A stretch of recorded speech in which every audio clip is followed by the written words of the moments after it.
No, Lloyd. I do. Don't stoop to her level. Do? No. No. Do. I do. No. I do. I do. Do. I should watch that movie. Me. You. You should buy a boat. Well, I'll tell you what. You can buy me a boat. Oh my God! You can buy me a truck to pull it. You could just eat a man in a boat. What? Did you say eat a man in a boat? I don't think he gets it. No. And you know what? I'm very thankful I don't get it. You get you do you do. you get it. Yeah, you do. You should buy a boat. Yeah. Oh. Maybe you could be the man in the boat. I don't want him eating me. Anyway. Don't look at me. Well, do you want to introduce our guest today? Jamie?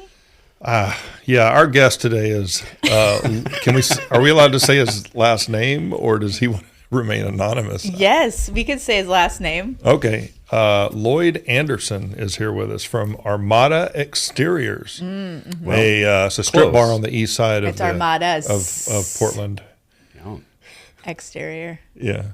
Close. Oh, Yeah. well, Lloyd, why don't He's you like a whole introduce fleet. yourself? He's a fleet of exterior. Yeah. He is a fleet. What do you mean by that? Armadas instead of armada. Okay, wasn't that like a boat? The Spanish Armada. Yeah. It's the whole fleet, but he's fleets of fleets He's because what? he's the S. Armada is a fleet. He's plural. right?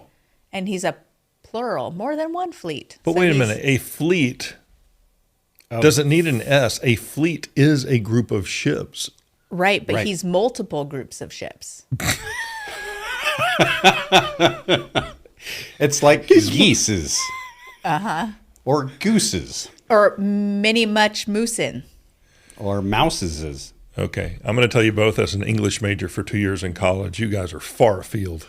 Yeah. You are way off. I Way off. like how you tell us how wrong we are by simultaneously tooting your own horn. As an English major, you all way off. I should know. I didn't say it that way. First of all, what I'm doing is telling you how smart I am. And, well, I don't really. Toot, toot. Here comes the Jamie train. So it's Armada's exterior. It's a fleet of fleets. Yes. A fleet More of. than one fleet. What's Did that? you know that when you named your business that you were naming it multiple fleets of things? I did. It doesn't sound like you thought it through, Lloyd. I did, because Armada was taken. Just stick an S on the end of it. I did. It's different now. I had to incorporate. Every letter stands for one of the kids. It's an acronym for all the family. Hold Is on. it No, really? stop All right, it. go So through it. Swear every to God, yeah. initial of your child ends up spelling Armadas, Yes. a fleet of ships. One of their letters, yes. So I took all three, your first, middle, and last name, and put them Yeah. all. I put all of ours plus my father, my father-in-law, my Yeah. wife, and I. Right.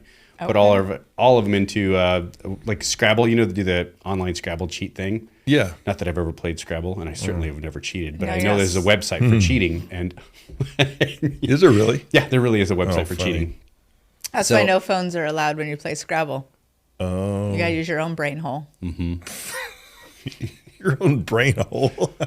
Yeah. As an English major, that should make sense. Yeah. It makes sense to the rest of the table. I never should have said anything. I never should have said anything. What else did you major in that we could tout for you today? I majored in I actually have a Bachelor of Science degree in psychology with a minor in counseling, and I have a master's degree in biblical studies, which is studying Greek, Hebrew, Aramaic, archaeology, that kind of a thing. So, How many languages do you speak? how many languages do I Yeah. speak? I speak English and I speak Taco Bell menu. Okay. Okay. So Chalupa how is many- not on the menu anymore. how many degrees do you have? Whoa. What'd you say? Chalupa is not on the menu anymore. Is this true? Yeah. Why do you look at me for Taco Bell advice? I don't know. Quesarito's not there anymore. The Mexican pizza I don't care is, about though. that. Mexican pizza is a staple, but chalupas are gone? Chalupa's ever gone. Why? Yeah. They took away They've the been- Baja. I'm pretty sure they've been gone for a while. Yeah. And what do they have that was, so the chalupa, is that the fried one? And then they had the other it's one like that was really good that It's wasn't like a thicker fried. tortilla taco Yeah, shell. yeah. But they had one that came out in like the late 90s, early 2000s. When Bullwinkle was their spokesman. Sure. And it wasn't a chalupa. Bullwinkle, It was. I feel like it was called something else. It doesn't matter. I don't know. Yeah, they had the aluminum ashtrays with the Bullwinkle's face on it. You could smoke in the Taco Bell. I don't think that was late 90s, early 2000s. I think Yes, that's, sir. No. Because I graduated in '94, and I remember smoking back in high school, and we could smoke at the Taco Bell. Okay, that's early Wow. 90s, my friend. That's. Oh yeah. Oh, yeah. Why you gotta say that? Because I'm right. Because I'm right. Wow. I'm always right. She's got a major in Taco Bell. So, Yeah, I know, So, right? how many degrees do you have? I have a high school diploma. Okay. Okay, it's one more thing than what Lloyd has. I've got a high school. It's not true. I had 2. I printed them this morning. Well, And they're spelled correctly. We had an English major look it over. Yeah. oh, Yeah, because it doesn't matter how high it is. It's spelled the same. Yes. well. Speaking of how high things are, No, not right now. Not today. she was eating brownies earlier. What am I supposed to suspect? Early in the morning, Aaron's got I have to drive brownies later. with white powder on them. So, look at her. She knows it's How true. many degrees do you have, Lloyd? Yeah. 6 degrees of separation. There you go, Kevin Bacon. God, anymore now. It's like 2 degrees. Wait, how many degrees is it from Kevin Bacon? Remember the whole thing? You're 3 degrees or 6. Is it 3 or 6 degrees from Kevin It Bacon? used to be 6 degrees, I think, right? Everybody literally is connected to Kevin Bacon But now, through a minimum of 6 people. Now with the internet, I feel like it's more like 2 or 3 steps. Yeah, It's gotta be. like the world is less global now. It's more. yeah. We're more global, but the world is much Yeah. smaller. Well, now. we have a lot more information now to connect people, right? Yeah, absolutely. Well, where were we? We were I was asking Lloyd how many degrees he has. no before that, before Chalupa. You were talking about armadas. Oh yeah, the letters. yeah, and yeah. The So acronyms. Yeah. so So Desiree's D, obviously. right, yeah. Okay. And our last name is D in your Anderson, name? so that is why there's so many A's in there. Is because our last name is Anderson. So yeah, Well, how many times is the word Anderson represented? There's only one A, right? Armada. There's yeah, but I think three Is it the A's. first A? Literally, it's written out in front of your face, English Oh, yeah. major. It- It's 3 A's. Armadas. 1, 2. It's not a word puzzle. give him a minute. God, you're so mean to me. I can't believe I do this each week. That degree is kind of old. They do Yeah. expire. Okay. Blow the dust off of He it. is old. What year did you graduate? High school? Let's talk I'm about our just guests. curious. We're not here to ream me. And as much as you would like to ream me for a full hour, I wasn't supposed I'm not going to let you. Okay? I wasn't supposed to graduate. All you the are computers mean. were You're supposed a to die. mean person. Sometimes you're a mean person, and I just think everybody who's out there sees what she's doing to me. This is the abuse I take. The Grinch. The what? The grit. Grinch. Yeah, that's you. He's old. He can't Can, hear. can we just get to our He's guest? really good with those So fingers. A is Is he that good with those fingers? And everything yes, he does? is every time. Yeah. Do you ever watch? I'm sorry, Lloyd. Could you repeat what you just said? What did you just say? A He's little good bit with his louder fingers, for but he the doesn't know how back to of eat the a man room. in a boat. No.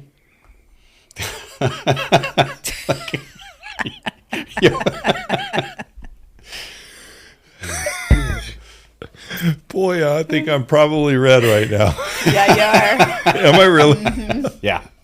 But that's okay. God, Aaron does you've this got to me. You've got that skin. It's just I like know I'm so pasty white. I iridescent. feel like a bottle of Elmer's glue. yeah. I'm so white, I'm clear. My favorite You're skin tone silver. is chrome. Yes. Yeah, you're like a vampire. I'm a silver surfer. When you go outside, do you sparkle? I don't know, but there is a funny story. I was at South Padre Island, southern tip of Texas, on spring break. Takes a sip of Back coffee. when I was, kids, listen, pull around the campfire for this story. I got up more early. I was playing basketball in college. I'm like, man, I got to stay in shape down here at spring break. So I was jogging down the beach early in the morning, and I'm jogging back, and my friends are making their way onto the beach, and they're just falling over laughing. And I'm going, I come up, and I'm like, man, what are they laughing about? And I'm like, you guys are just jealous because I'm out here staying in shape. Well, you guys are going to be fatties by the time, filled with alcohol by the time we get back to practice. And they were laughing because they thought that I was wearing long, really long white tube socks. and jogging on the beach, but those were my legs. Literally, that's not funny to you guys. You guys are just staring at me. That is hilarious. I kind of saw it coming that is hilarious. as you started talking about it because Oh my God. facts. Okay, well, that was a waste of a story. Let's just move on. Let's get back to chalupas and armadas, fleet of fleets. Which of the A's is Anderson, or do you know, or does it matter? I don't remember anymore. Yeah. Okay. Yeah. It was. I just remember it was number 64 in the list, and I went Armada. So you're only represented by your last name in that acronym. Yes. Who's R? That you actually could give it to my middle name, but that would be Robert, my dad, and my wife's father too, Ronald. Oh, all right. Yeah. And then at the M, As McFadden. McFadden. Says That's Mom. a last name. That's McFadden. Yeah, that's my son's or my wife's oldest son, stepson. His last name or his first name? His last name. Oh, okay. Yeah. And then D. Desiree. Of course. Yeah. And the S? That would be that's Sheldon, which is my wife's oldest daughter. Oh, all right. Very cool. I had no idea the history behind that name. That's I don't right. either.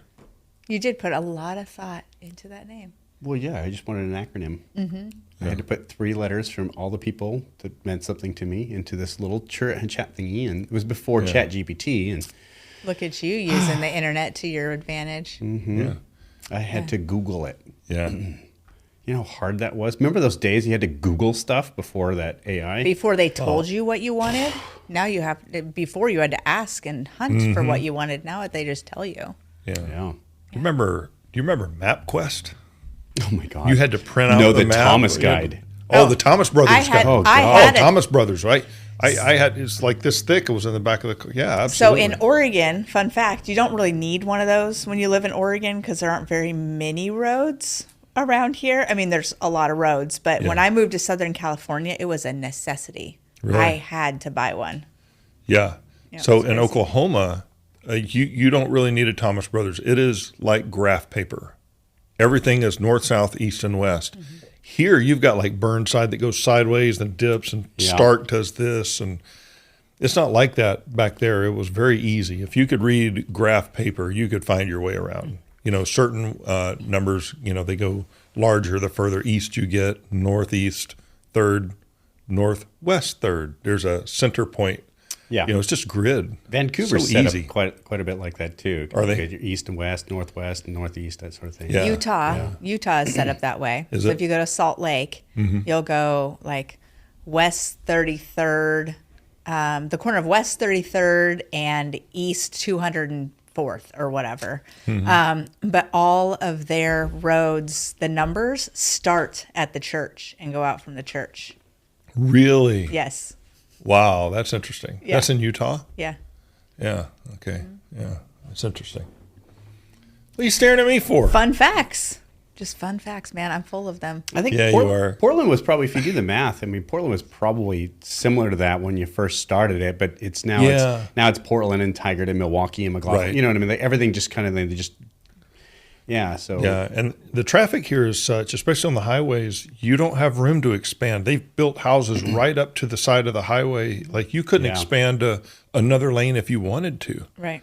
It's just really difficult. In the mountains and the terrain, it's kind of the same way. But because we're like, if you follow Highway 26, for example, Powell, I mean, it's Highway 26, but then it's Powell, but then it like stops at the Ross Island Bridge and becomes a road through past the 7-Eleven that you get onto another freeway to get back onto Highway 26. Right. yeah. Yeah. Yeah. Makes a lot of sense. Yeah, and also Powell Boulevard, as you're heading east out to here, it's Powell until you cross 26. Now it's Powell Valley Road. Yeah. It's not Right. just Powell Boulevard. Now it's Powell Valley Road. Yeah. And with then with a then it loop ends. though. You don't Yeah. don't forget you have a loop there. Powell Valley Loop. Oh, yeah. That's there right. is a That's loop. out by the DMV, right? Out that way. Yeah, there's Kinda two of where, them. Well, there's two. Yeah, because there's that one and then one down there by 181st over by the Safeway and Walmart. Yeah. Yeah. Yeah. Well, they're going to take care of the issue of not being able to expand by adding toll roads, which a lot of people in the U.S. listening to this understand toll roads, but that's a new concept here in the Portland area. And they also want to implement time of day pricing. So I can't remember if there's a special word for that, but it's basically during rush hour, it'll be more expensive. Oh, sure. Than other times of day. Yeah. And the proposed price is $5 each way. Could you imagine? Well, I couldn't imagine. I don't have 19 trucks in my fleet that go out every single day. You have an armada of trucks, yeah. So you do have 19 I'm trucks. looking forward to that it. go every day. So your 19 trucks could potentially pay a minimum of $10 each every single day. Yeah. Every day. God, that sucks. Yeah. Yeah. So like in Oklahoma, just an example, when they put in toll roads, they're not existing roads. We're going to build it's called the Kilpatrick Turnpike. They call them turnpikes as another word for these toll roads. So much faster, so much easier. You can buy a membership, you stick it onto your window, and it just reads as you go by. Fairly inexpensive. It's not forced. You have a choice to take the toll road or the turnpike, Kilpatrick Turnpike, or you can take the road everybody else takes, but you're not forced to do this. Oregon is trying to force this upon not just the commercial, but upon everyone. Right. They don't like the fact that you're going to have a choice. If you want to use this bridge, you are going to pay. That what? Well, there's no surface road to get around. It's a bridge. Right. So right. You have no choice, and there's no other bridge. So you could go to Hood River. I mean, well, I think what they're going to toll is the 205 bridge, but not the I-5 bridge. But the I-5 bridge is the one that's really bad. Yeah. Well, the Glen Jackson has long since paid for itself. Yeah. And then so they're going to use that one to pay for the other. So. Yeah, it's crazy. But the whole thing is to offset the cost of, because the gas tax is supposed to be paying for the roads and everything. But then you have a Tesla every once in a while. How are they paying their fair share?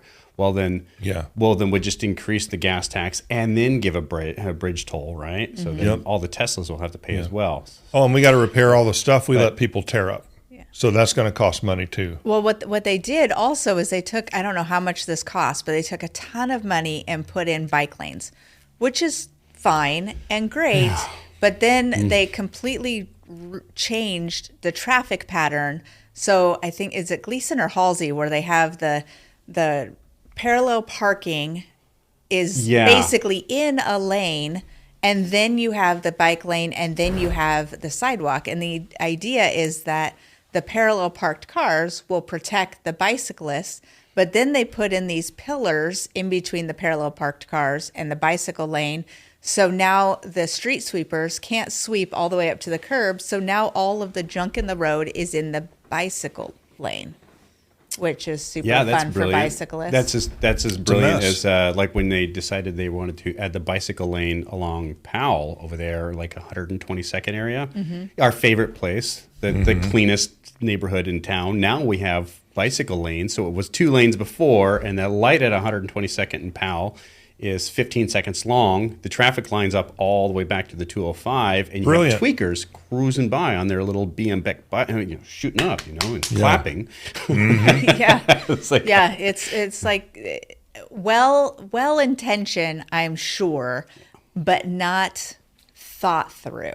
Yeah, kind of like when they legalized drugs. Yeah, or that was a great idea. Boy, we didn't see how that would play out. How would anybody have known? Well, it best laid plans, but they didn't have the infrastructure in place. It's like when you own a condo and you're part of the board of the condo association. Yeah. But the condo is in Portland, Oregon, and you live in Florida, and you could give 2 shits about anything that's going on at the condo. But the people who live in the condo association are saying, hey, like the simplest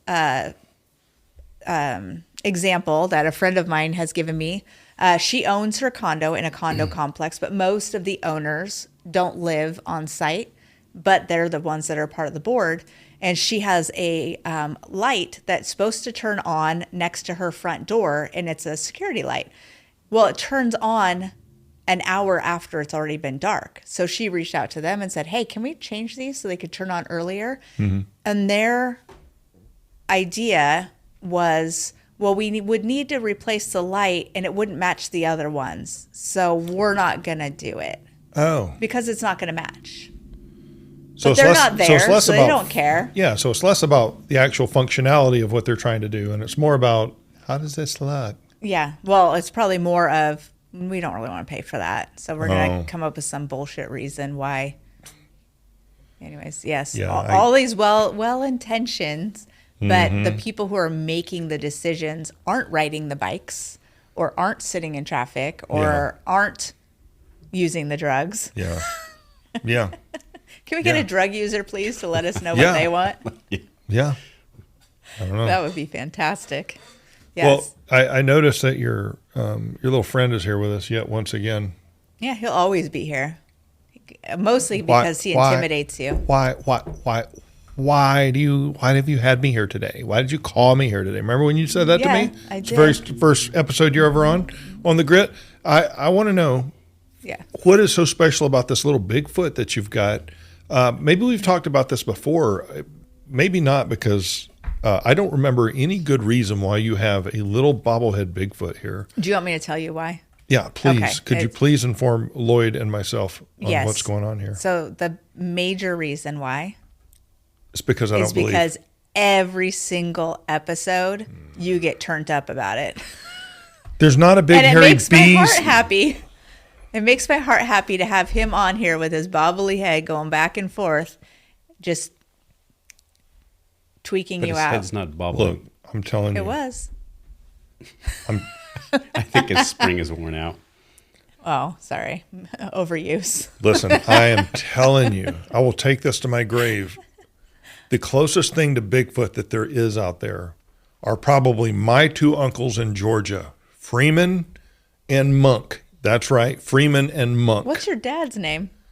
Or are those your mom's side? My dad's name is James. Are those your mom's side uncles or your dad's side uncles? No, that's my dad's side. And their name are Freeman? Yeah. And Monk. His name is Mike, but he goes by Monk. Okay. And you leave him alone. These are the greatest men, salt of the earth guys. He has another brother named Melvin. Okay. This is Georgia, okay? It's just we have Southern names. Okay, well, Freeman and Monk, and then you have James. It just feels like your dad got the short end of the stick. And Melvin. With the names. Yeah. Well. Was your dad the first and he had to have the junior name and everybody else had something creative? So my dad was the oldest. Okay. He's the oldest. There and he's is. got like 3 brothers and 2 sisters. Kind of a larger family. But not for the South. Freeman was the coroner for the state of Georgia. He was an undertaker, basically. And if you look at him, he's usually smiling now, but before you'd look at him and he would just look at you like this. And you would be like, that guy's got to work in a morgue somewhere. He sure does. But he just those wanted are the somebody guys, to talk to him. Maybe so. Well, I don't know. He's a great guy. All of them are. But I'm telling you, the closest thing to Bigfoot would be back in the 80s, late 70s, when Freeman and Monk were walking around the woods. That's what you saw. You didn't see Sasquatch. You saw Uncle Freeman and Uncle Monk walking around in the woods. That's what you saw.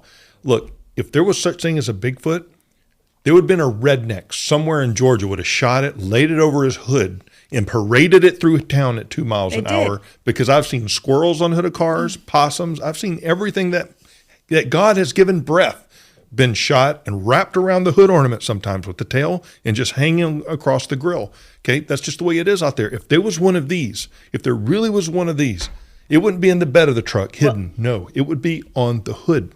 Nobody can look. I've been to the museum. Okay, impressive. That's just wonderful. Wonderful, all the evidence. And that's just wonderful. But the fact that no redneck has shot it and laid it across the hood is the strongest evidence that there is. Have you not seen Harry and the Hendersons? It's a biopic about Bigfoot.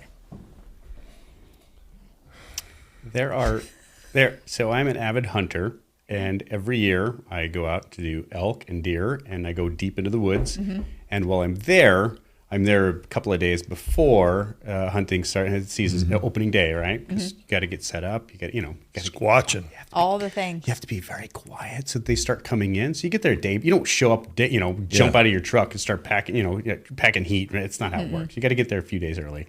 And during those few days, you start tracking, and then you do shed hunting. Yes. Because they shed their antlers. So you find those, and then You keep them, you do whatever you want with them. They're just arts and crafts kind of thing. But there are people that go out into the woods every day of their life to do rock hounding, to find, crystals and that sort of thing, right? And sheds, so they can do this every day, or even wood. They'll find old pieces of wood. If anywhere along those lines, they would have at least found the skeleton from one, don't you think?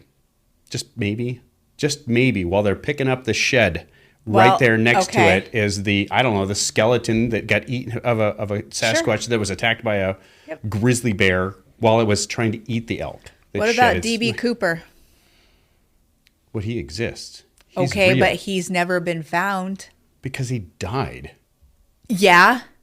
Yeah. His bone. So what about his bones? He's one person. How many Sasquatch? One. Only one has ever existed. One. And how has it procreated in the last? It hasn't. It hasn't. But it's still alive. Apples and oranges, Aaron. Apples and oranges. You could be 50 years old and still be alive. Do we know when the first photograph was for the Sasquatch? You have internet there. Jamie, look that up. No, from Rogan.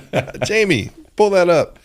No, and we're in Oregon. We have a Sasquatch museum. So we're the believers. So it's not like I believe, but I don't not believe. Oh, here she's backpedaling. It's like I don't necessarily believe that Bigfoot exists, but I believe that other people believe he exists. Do you believe aliens exist?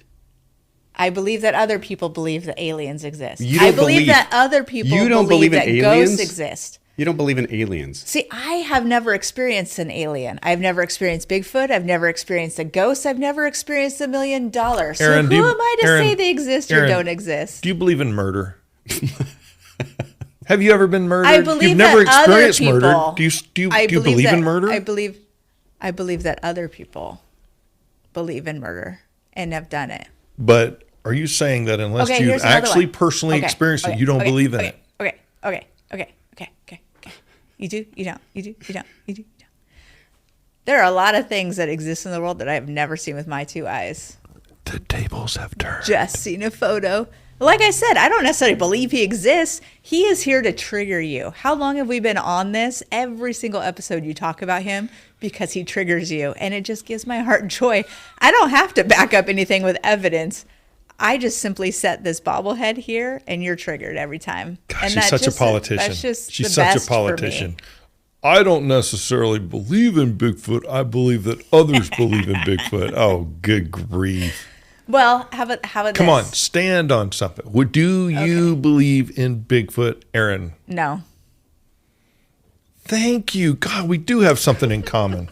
For all of you out there that we've always told we have nothing in common, we actually have something in common. I also don't believe in aliens, but at the same time, our universe is just too big for me to say definitively that there's no way that some other form of life can't exist. What's your stance on that? What are you looking at me for? Because I'm curious. Do you believe in aliens? No. I don't. I believe. Flat out, no. No, I just don't. No life other than what's on this planet right here. This rock is the only one in an infinity. Okay. That you make a good point. I'm not dogmatic that there is absolutely, without a shadow of a doubt, another planet out there with beings, people, whatever they may be. Here's what I can tell you about. The bottom line is we're never going to know. Not on this side of Earth. Maybe when we close our eyes for the last time, maybe there's some sort of revelation. I don't know. I couldn't tell you. Here's what I do know. That the nearest star to our sun, okay, if we left 2,000 years ago traveling 17,000 miles an hour, which is how fast the space station goes around the Earth, by the way, that's smoking. Mm-hmm. 2,000 years ago, if we left, and I always use this because it just fits. You look at the day Jesus was crucified, okay, that was 2,000 years ago. And we took off at that moment 17,000 miles an hour towards the nearest star to us. Do you know how far along we would be today? Take a wild guess. Do you have any idea? A third of the way there? That's how much? A third. That's a good guess. What do you think, Lloyd? A quarter of the way. Less than 1/10 of the way. Yeah. We're not going anywhere. It's so we far are not away. Exploring space. It's not going to happen. Okay, well, that's us. But what about them? That is us. What about them? Well, time Who's works. them? Time Who's works them? the same If way. they exist, because because 64 billion years ago, correct? That's the big, the big boom, the Big Bang was 64 billion years ago. Allegedly. Yeah. There's Right? different takes on it, but yeah. So, and we've only been in existence, we're 200,000 years old, us, human race itself. No, we're more than 2,000 years old. Evolutionary, no, 200,000 years So, old. I think evolutionary, yeah, we are 200,000 years old, Yeah. right? That's the oldest, like, living, or Yeah, something like that. There's different takes on it. Yeah, but, they always dig a new hole and find something know. new, but I know. Yeah. And carbon dating's not accurate, by the way, but that's another podcast. It's not. It's not accurate. Hey, listen. Okay, Mr. 7 degrees. When they carbon date an old bone, Yeah. a chicken bone, and they said it was 1 million years old, it was a chicken bone, like from a farm. It wasn't. Maybe it was 60, 70 years old. They said it was 1 million years old. Well, people aren't I don't have any. I don't have faith. infallible. I don't have faith in the carbon dating. I'm not saying it's completely inaccurate, but there are flaws in that whole thing. All right. I'm just saying. That's just my take. I don't know how old the Earth is. Yeah, I mean, space is so huge. So for me to say nothing else exists, I think is naive. I think there's probably something else that exists somewhere, even if it's just a bug or a worm or an amoeba or whatever. A cell of something. It's got to be out there somewhere. Yeah. Well, maybe. I mean, I don't know. Or maybe here's my thought, and kind of where I believe. But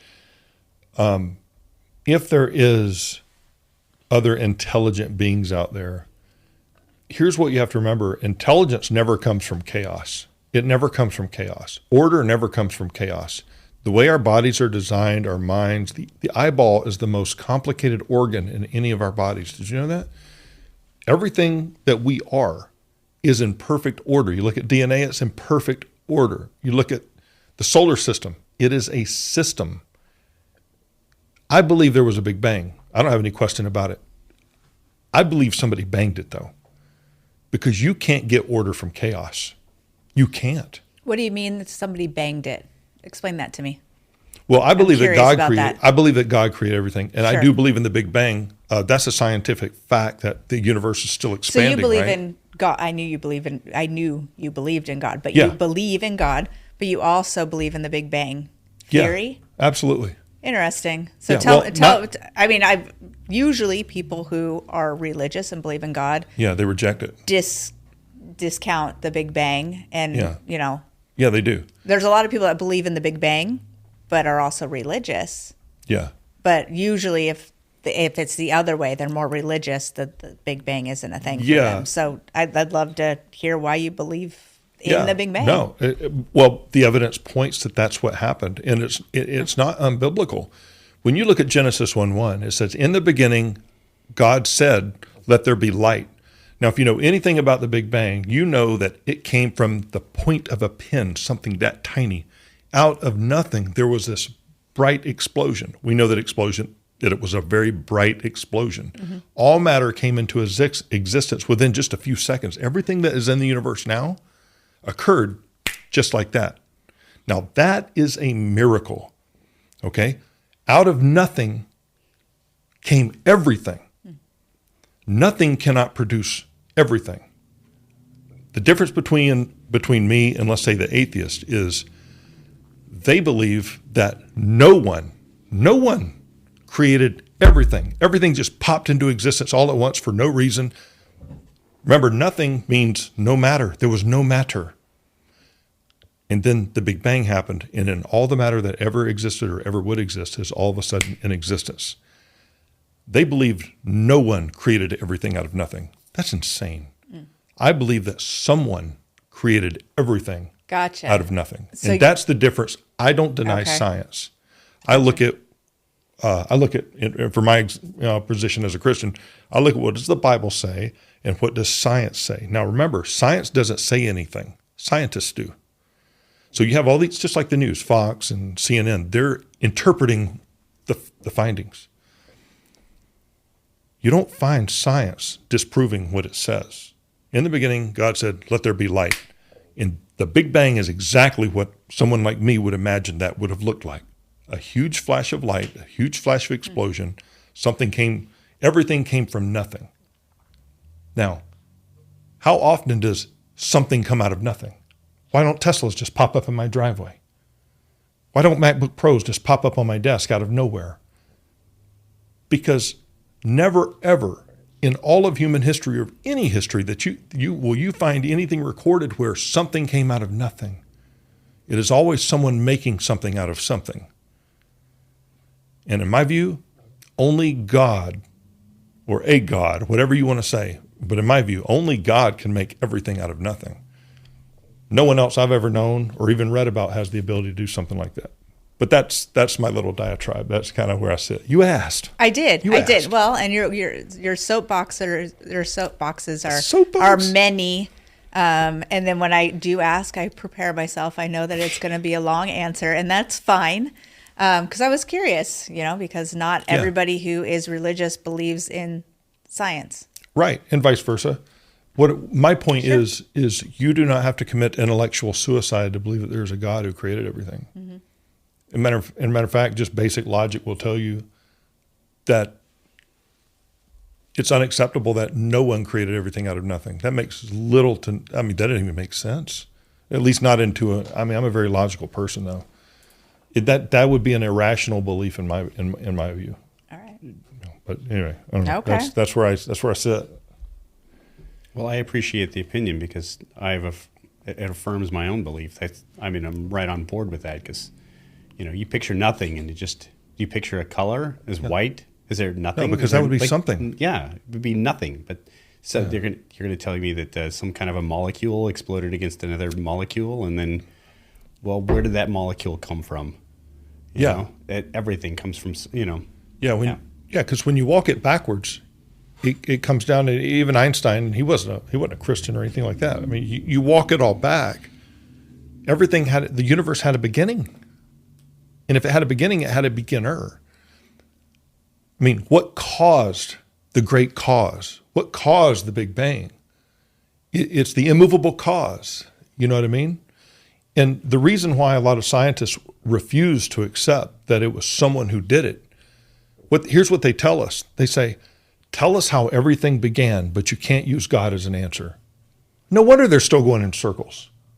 They've removed the one answer that I believe is true. They're like, look, tell us who built this camera lens, but you can't say Sony did it. Who built this now? How did this come to be? But you can't use Sony as the origin of this. That's unacceptable. Now tell us, how did it come to be? Of course science is running in circles. You've removed the only answer. You said, don't even consider that answer. We're scientists, not religious. I would argue to say that evolutionists, that is a religion. Okay, evolution is a religion, is a belief. You can't replicate that in a laboratory. Yet we must believe this. If you don't believe in evolution, you're crazy. Well, wait a second. What about independent thought? What about? I think that evolution can be recreated. In a lab? Well, not necessarily in a lab, but just over the years. I mean, like take dogs, for example. They were wolves, right? And evolutionarily, we decided to do this. We changed the genealogy, and now we have micro pit bulls and like poodles that fit in people's purses. I mean, and German shepherds with huge humps and right. Well, and where does that fit out there in the wild? We didn't, chickens. No. Come on, chickens weren't surviving in the world. But that's also an outside source, right? That's not true evolution. That is, but we've proved it's inbreeding. Possible. That's mixed breeding. There's two types of evolution: macro and micro. Okay, I may get these two confused. Microevolution is when you have an animal in a certain area and it adapts to its environment, and so it evolves, so to speak, to its environment. But never do you see the evolution of kinds, where a dog all of a sudden becomes a cat, or a lizard all of a sudden becomes and grows feathers. And this is why you don't have that. Because like a caterpillar turning into a butterfly. No, that's completely different. That's completely different. No, that's completely different. Don't look at me like that. No, but you don't have a transition of kinds. And this was what what's his name who created evolution? Darwin said was even the Achilles heel of his own theory. He says if we never find transitional fossils like between monkeys and men, if we don't find the transitional fossils between what was and what eventually that became, then evolution falls on its face. He even said that. And there have been no transitional fossils found. They had one fossil, or at least a bone fragment, and they called it Lucy. Remember hearing about Lucy? Mm-hmm. Okay. That was proved to be a fraud, by the way. Look it up. That was fraudulent. There are no transitional fossils between what they say was and it evolved into what we have now. There aren't any. And so even Darwin said that, look, if we don't find any transitional fossils in the next couple generations, this thing falls apart. The eyeball is impossible for the eyeball to have evolved. I mean, there's so much evidence against evolution, it's ridiculous. But yet it's called, for everyone, you must believe this or you're crazy. And I'm just saying you don't have to commit intellectual suicide to have a different opinion. You know? Interesting. All right. All right. All right. All right. All right. Well, so I brought up this lens. Aaron made a very costly mistake today. No, I got to be honest. I did this. This lens broke in half. It was on that camera. No, you manhandled it fell. in half. Well, okay. Let's reverse a little bit, Mr. It All right, so miraculously exploded. Just arrived. How did it get here? It wasn't Sony, though. I didn't break it. I don't know who broke it. I ordered it, and it came like this. Can I return it?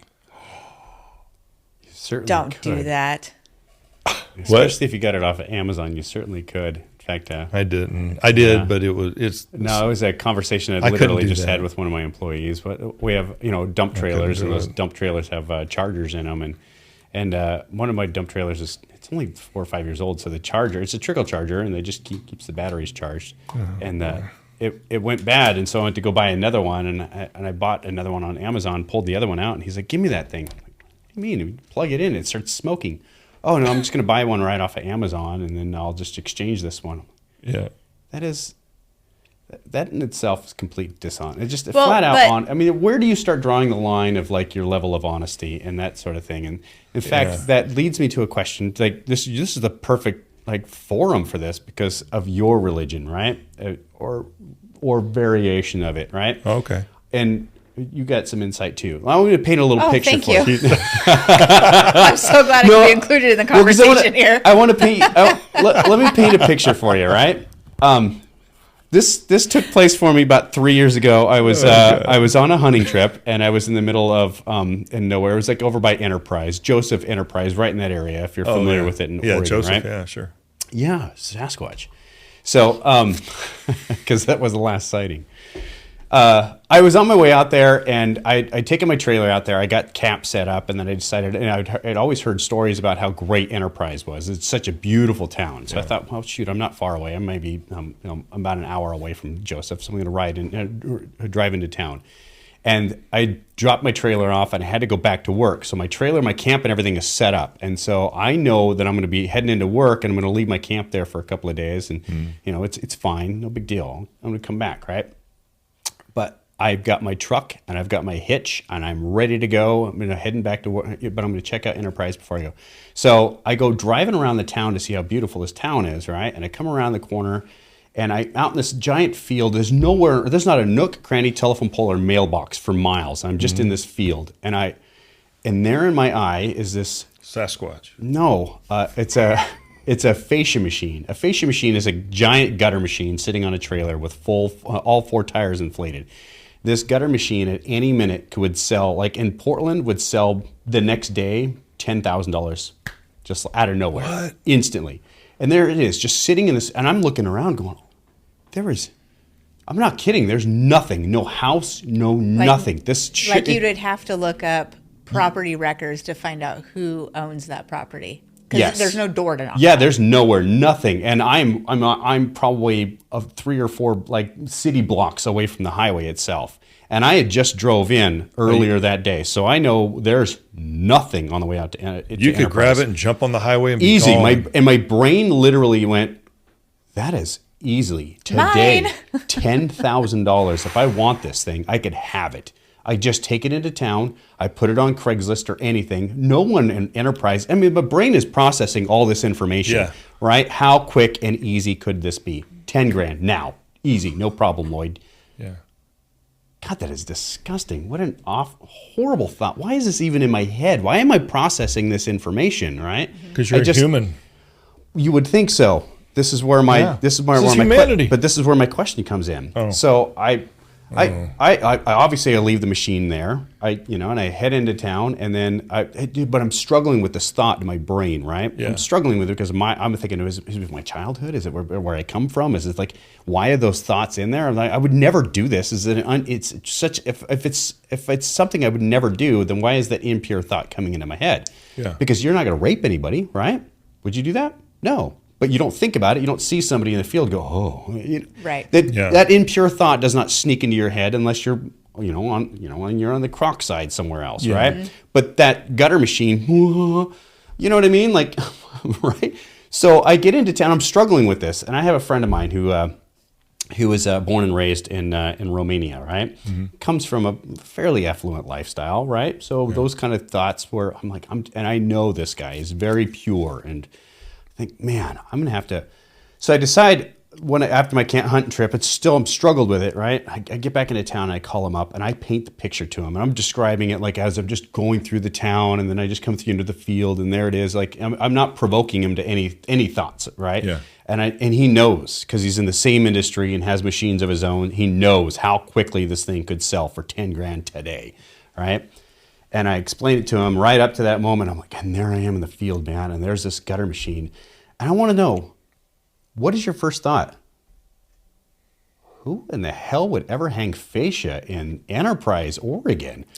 Like, because it's fascia machine is just not. This is a Northwest Portland area only.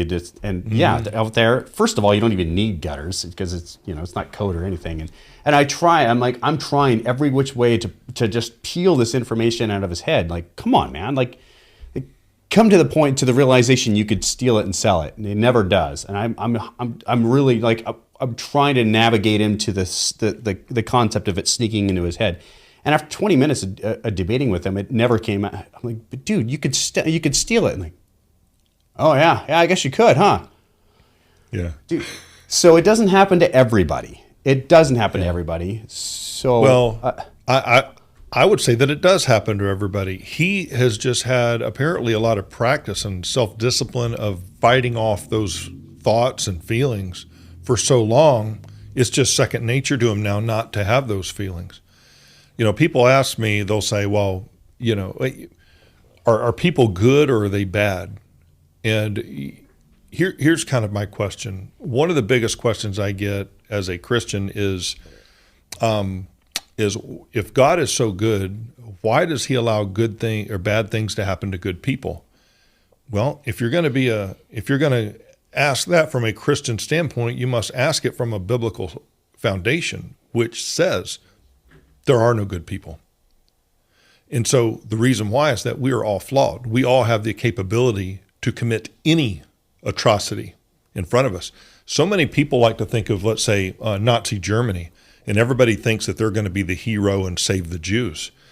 But I'll tell you this, if you're in Germany during that time with that dictator feeding and the media feeding and all that feeding, most of us would like to think we would be against what the Germans were doing.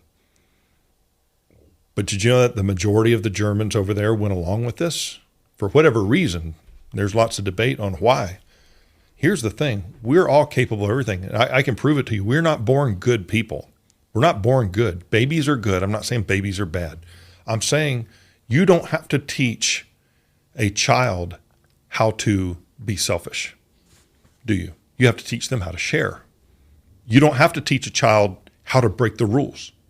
You have to teach them what the boundaries are. Okay? We have to teach small children how to do good things. We don't have to teach them how to do the bad things. Okay, we're just wired towards self-absorption and selfish desires, and to you've heard of pain versus pleasure. We seek the easiest path always. That's just the way our brains are designed, for survival. So when you're thinking about, man, I saw that and I thought about stealing it, well, look at why. Not because you're a bad person, okay? It's because you see, wow, provision. I could have more money. Maybe it's greed. Maybe it's just having more money because there's a lot of stress when you're at work and you got to provide for your family. So the desire to want to do bad things doesn't always come from bad intentions. Sometimes it comes from good intentions. And what I'm saying is, I think for the most part, we're on an even playing field. No matter what you believe about God or anything else, we're on an even playing field. We're all flawed. We all have bad thoughts. Sometimes we act on them. Sometimes we don't. Why? Because we're selfish. And I think that's the bottom line answer for me, is that we're all selfish, including myself. I'm bent towards doing what's best for Jamie and what Jamie wants to do. Even if it means it makes you feel bad or it makes Aaron feel bad, But I think we're all kind of bent that way. It's a lot of work to share. It's a lot of work not to do what we know could benefit us. And that doesn't make anybody better than anybody else. I'll tell you what, I am capable of the worst things. Not a lot of the worst things, but I think we all are. I think, with thoughts like that, they come into my mind all the time.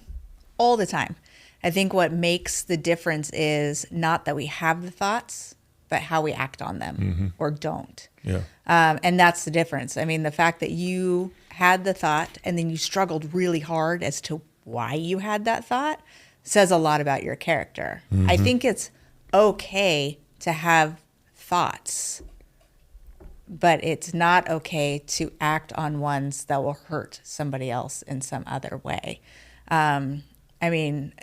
There's plenty of times that people have thoughts of like harming themselves or harming others or stealing from somebody, but then they think, oh, actually, this isn't an okay thing for me to actually act out because it would hurt this person or hurt me, or it's just not okay to do.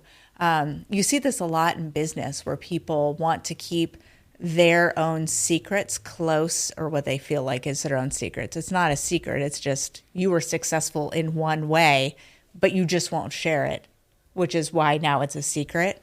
And they don't want to share with everybody else because they feel like there's not enough to go around. Therefore, I have to keep this to myself and not share it with you. I think that kind of goes in the same realm. Of just keeping that selfishness that you were talking about, or the scarcity feeling of, well, what if, there's nobody around, there's nobody watching me. Yeah. I could do this. And who am I to harm? And there are some crimes that are victimless crimes, right? But there's many more that have victims, and it's your empathy that kicks in, and those thoughts of, I can't do that actually, because not only will my integrity be bruised, but it hurt whoever is the owner of that thing. So the fact that your friend didn't have that thought immediately doesn't mean that he doesn't have those thoughts about other things. But maybe when you were telling him about this machine that is very valuable in the middle of this field, maybe he was more thinking of, oh my God, that's so awesome that you happened upon this random machine in this field, and that didn't trigger in his mind, oh, you could steal it and sell it, because he wasn't there in the situation. But maybe if he was the one that came across it, he might have had that thought. No, I know I've had that same kind of consideration too. That just being in that situation is what provoked the thought. But then, you were by yourself. Yeah, there was nobody holding you accountable. But then at the same time, let's take to consideration. Let's remove the machine, and then let's just arm you with some kind of like a plastic gun that will shoot a plastic projectile that can't be, you know what I mean? And you happen upon like an ice bullet. Something of that, right? Sure. I'm just like, like you just change the scenario just a little bit, and then you just put somebody out there in a field that, for no reason at all, and it's a person. I mean, at how many of us would be pulling around that corner and coming into a field and seeing somebody there and thinking to ourselves, I could kill him and just get away with it. Well, I think I could just shoot him in his head. There's a big difference between stealing a piece of machinery to sell for profit, not to Lloyd, versus taking somebody's life. Well, right? There's a line, though, right? Like, I mean, that's the whole concept I was trying to get to. Is like, I understand, but the brain, like, I mean, how people aren't. We're not wired to like decide that there's a person who's in the field, I'm going to shoot him. Yeah. And so if I can kill you now and get away with it, and I know I can, and now I can just live with right? I mean, we're not wired to do that, but we can take from somebody, and we're wired to say, I made out, I won, it was mine, I got to sell it. But inherently, that person isn't harmed. I mean, it's a thing that you're taking. It's a stuff. They're still alive. I think also we've been trained in our life that the owner is harmed. But ultimately things are just stuff, right? Yeah. And stuff can be replaced. There's insurance in place for it, right? If they have insurance on it. That thing that you have taken from that person can be replaced. Things that can't be replaced are things that are living. You cannot replace a living thing. If you damage somebody's person, they might heal, but it's not going to be 100%. Mm-hmm. And people have thoughts of, I wonder what would happen if I would take this paring knife and jab it into this person's thigh, but you don't act on it because you think, wait a second, that's going to hurt them. I'm going to look like a dick. And you're going to prison. And then you move on with your life. But for you, what happens if you take my beloved Sasquatch? Well, I'll just go buy another one, or I'll not have one. So I think there is a huge difference in acting on or having the thoughts of stealing this machinery versus stabbing this person. Yeah. And I think both thoughts come into people's minds. It's what you choose to do with those thoughts. Yeah. That's what separates you from the people who are currently in prison. Yeah. Well, we're missing two elements between a thought and an action. And this is something that drug and alcohol counselors especially understand, is that it's called the TFUAR principle, TFUAR. And so it begins, every action begins with a thought. There's thoughts, then feelings, then urges, then the action. So between the thought and the action, there are feelings attached to every thought, and there are urges. If I feel good or I desire something, that is a feeling. I have the thought, I could take that. Then all of a sudden I got the feeling. I got a bad feeling about that, right? And you don't go any further. Or you know what? I feel like I could really use that. Then I have the urge to actually take it. Then comes the taking. But in between thoughts and actions are those feelings and those urges. And I've heard so many people say, well, I can't control how I feel. No, that's hogwash. Yes, you can. Everybody can control how they feel. Erin does it every week. She walks in and says, I'm not going to let Jamie make me mad again. I'm not going to let him set me off. And she walks in here and she's unaffected by me. So we can affect, you've probably done that before. I'm not going to let so-and-so get me upset today. And you actually controlled how you felt, even though the same stimuli was there. Oh, yeah. To upset you. You chose not to. So it's not so much about controlling our thoughts, in my opinion. It's controlling and killing the feelings.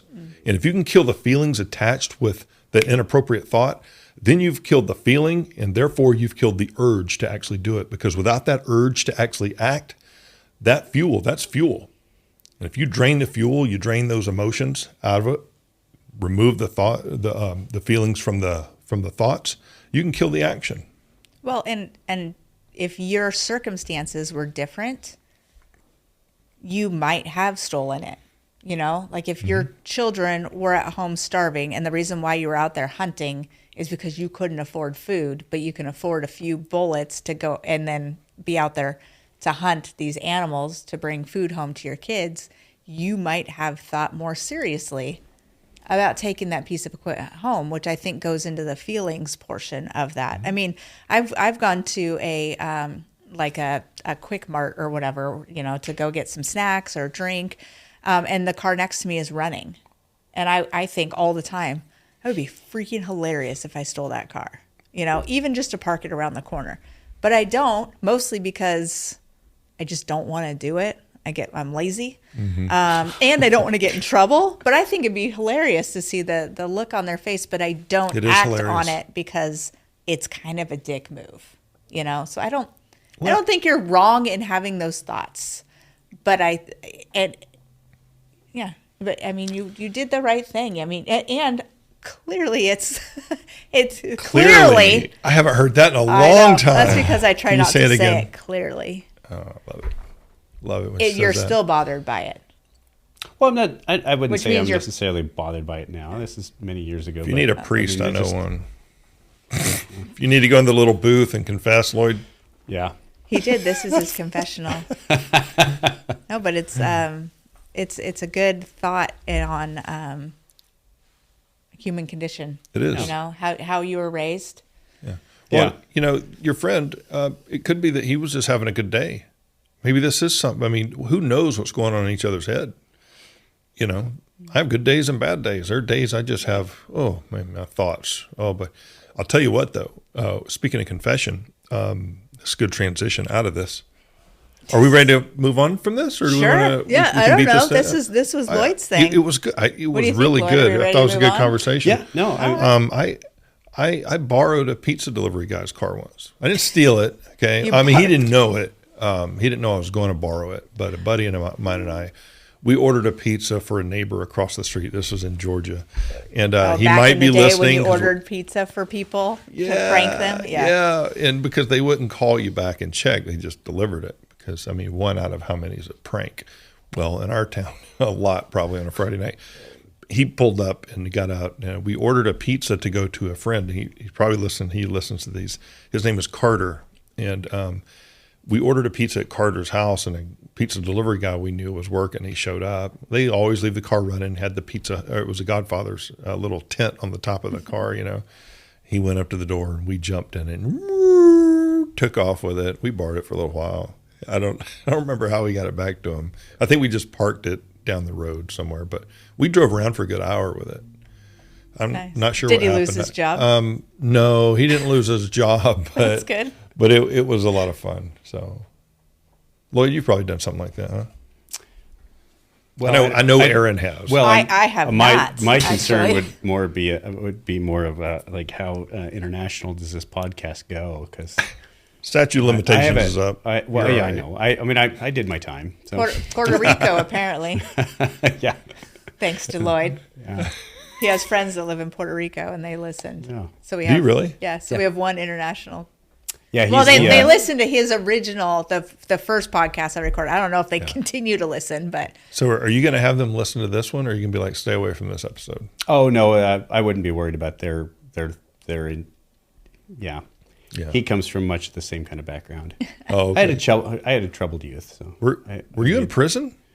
No, not prison. Well, I don't like the way you answered that. Well, did you listen to? I did my time. Did you listen to the first interview with Lloyd?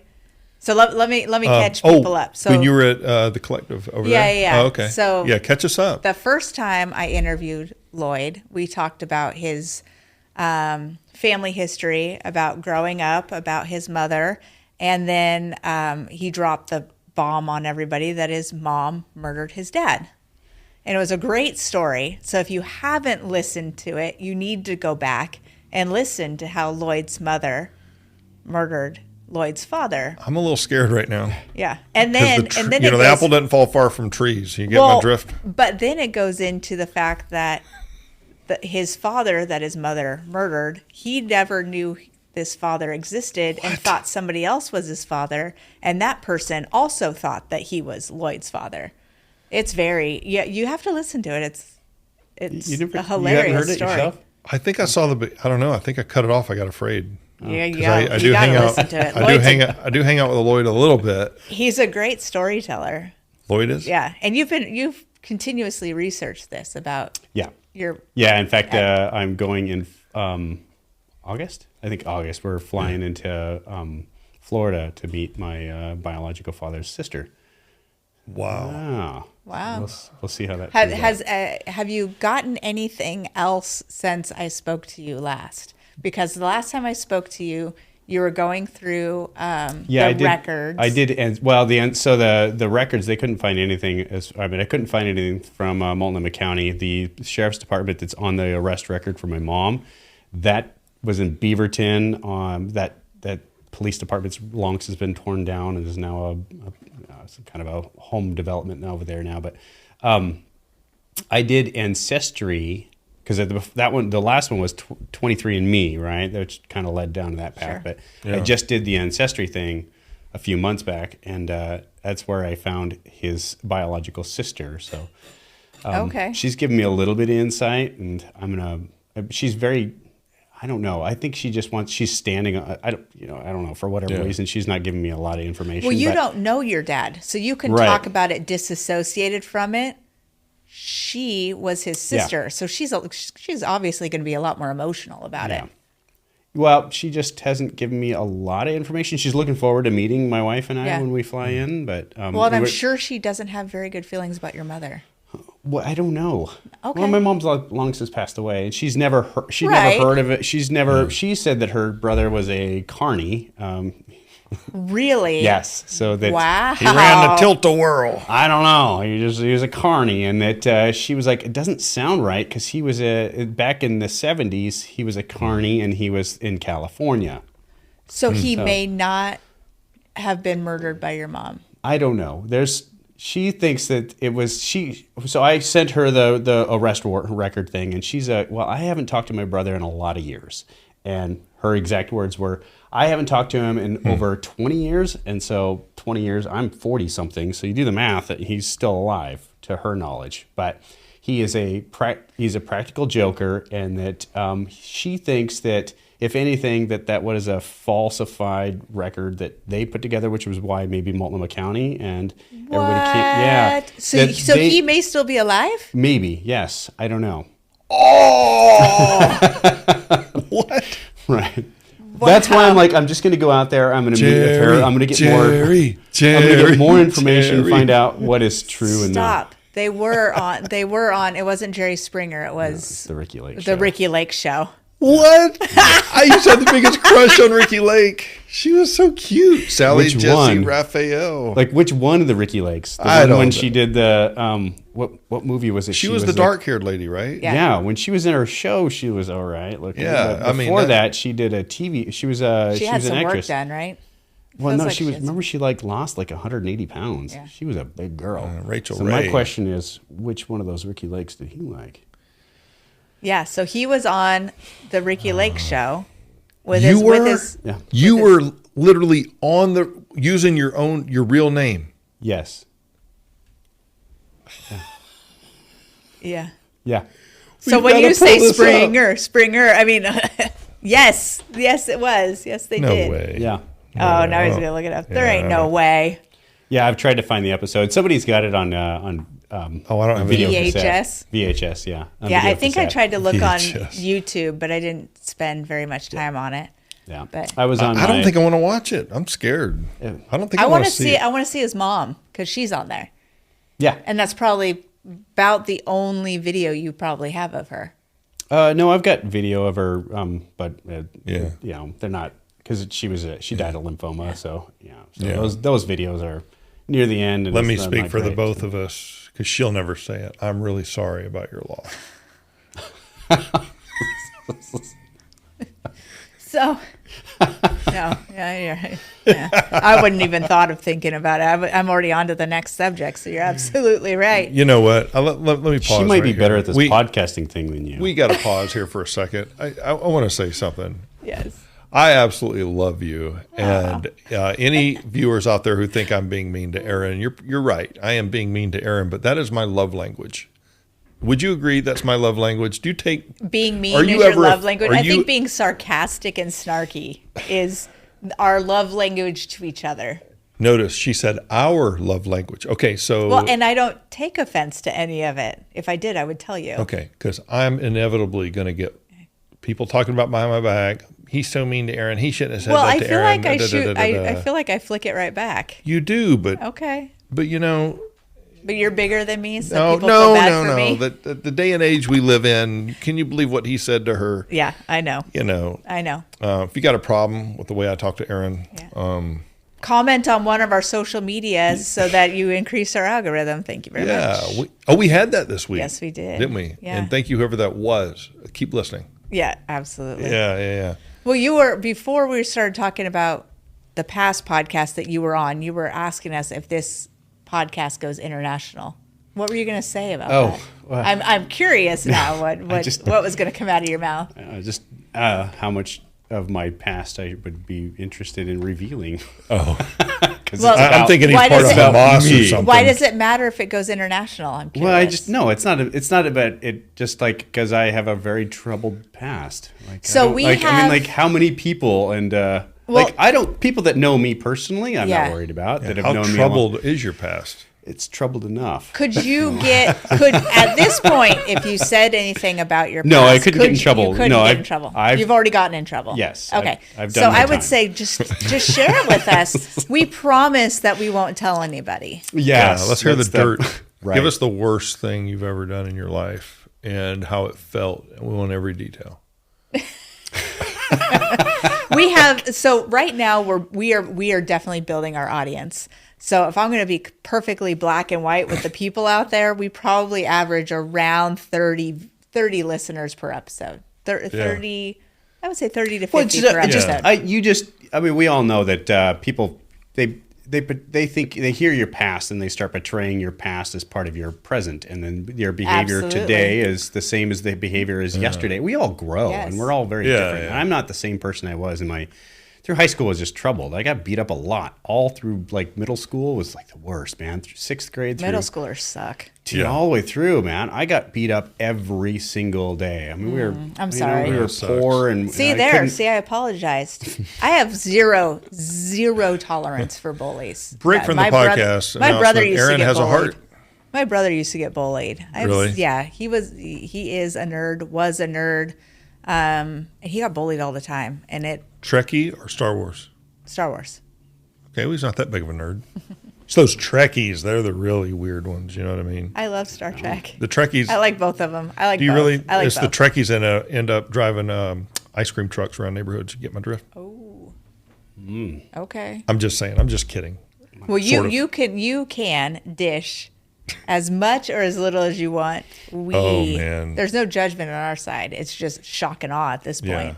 Yeah. You want to talk about a trashed reputation? Yeah, that guy, trash reputation, dude. Dumpster fire. You literally cannot have a worse reputation than what I had. Now, granted, it was unjustified. However, even though everything came out in the wash, I'm clean. It doesn't matter. People still judge you.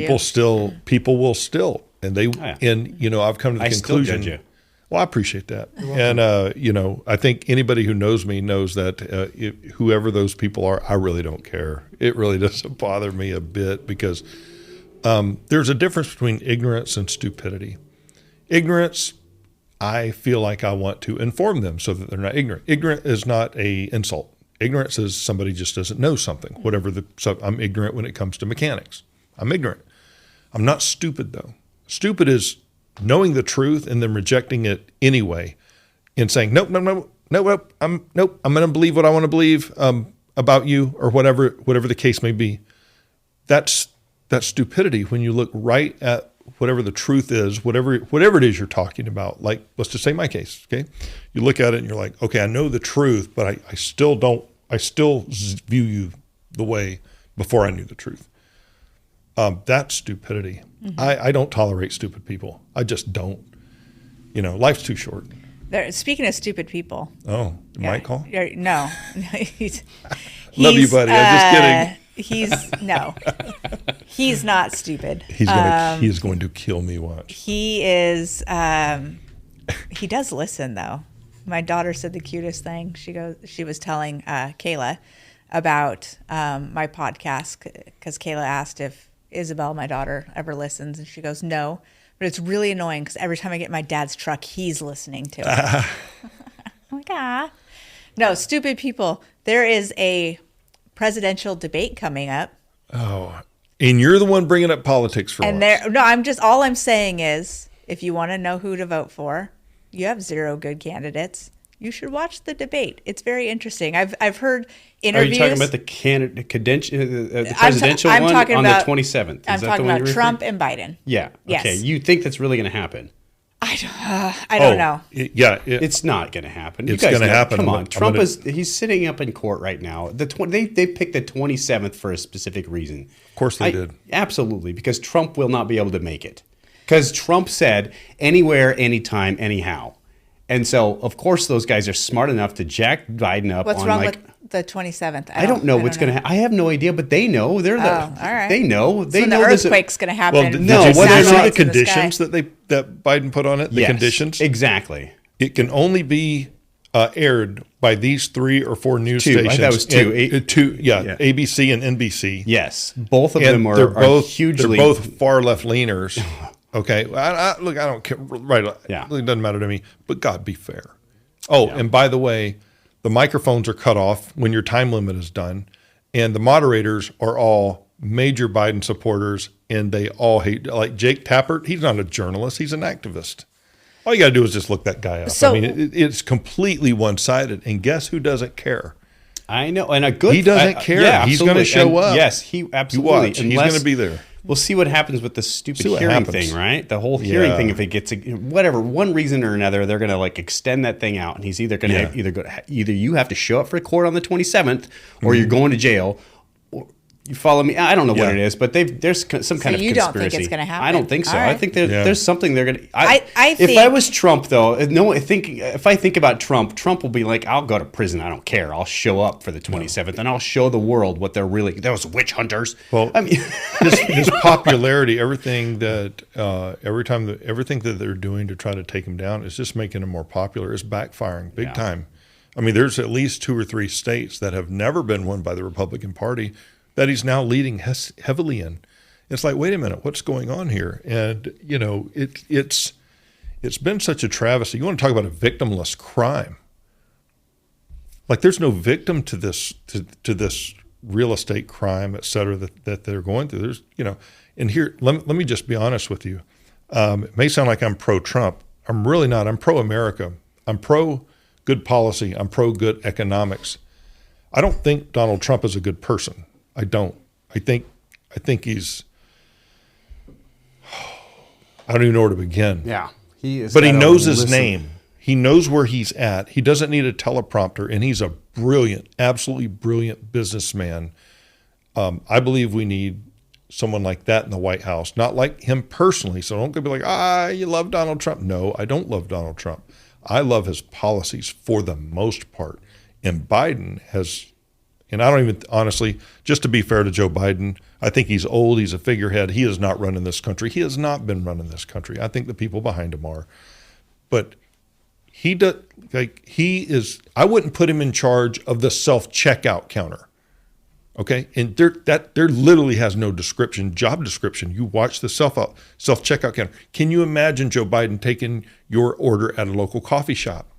No. And I'm not trying to make fun of him or bash him. What I'm saying is, in my opinion, I feel sorry for him. I do, because I have a soft heart towards older folks. This guy, he can't manage himself.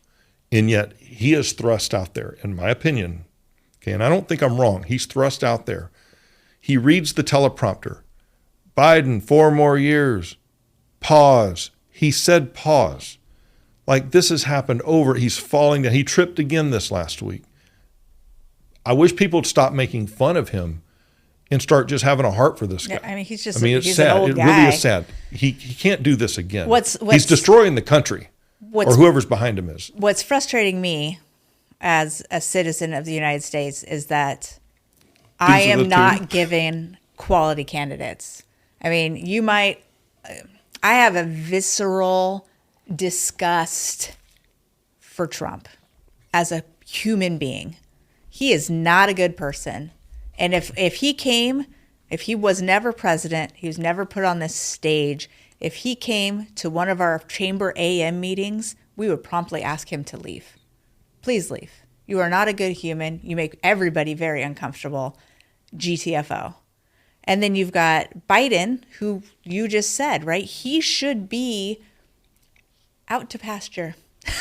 He should be somewhere living it up with his feet up, with an ice water and the villages in Florida. Whatever. Yeah, go hang out, man. Go hang up your loofah. Choose your color. And so what pisses me off is that the quality of candidates that we are being presented with is not okay. It's just not okay. Mm-hmm. So I hope that the debate happens but also if the debate does happen and it's very biased, that's not fair either. I want to hear what they both have to say. I would love to have one of those City Hall MTV moments that Bill Clinton had. Oh, yeah. Boxers or briefs.